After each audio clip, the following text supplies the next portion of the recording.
Ngayong araw guys, isamahan nyo na naman pala akong magpakabusog at magpakalunod sa unlimited seafood na natagpuan natin dito sa Maginhawa, QC. Iba naman kasi guys, grabe. Magmula sa kanilang mga giant squid, rice platter, crabs, mussel at iba-iba pang seafood guys. 100% guarantee, fresh at bagong hango nga daw sa dagat. And yun nga guys, tapusin nyo nga po yung video na to para malaman nyo yung unlimited seafood na tinutukoy ko. At habang lumalapang nga tayo ng kanilang seafood dito guys, bigla nga dumating yung kanilang head chef na kakarating nga laang at may dala-dala pang ang buhay na seafood. Hindi ko na nga sa guys pinagbihis at in-interview na nga agad natin siya.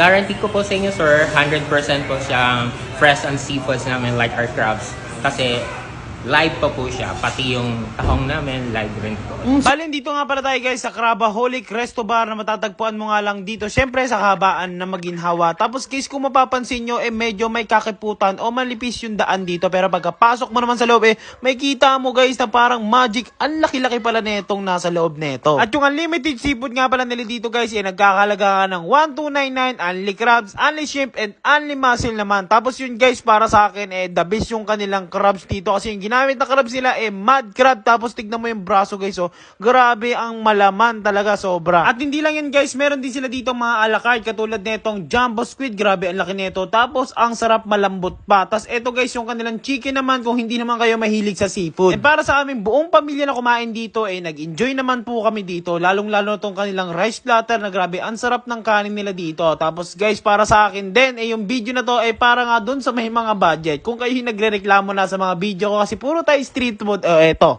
para sa inyo tong video na to. At yun lang guys, panghuli, the best sa akin yung kanilang mud crab dito. Sobrang panalo, promise. Yun lang guys, maraming salamat po sa panonood nyo.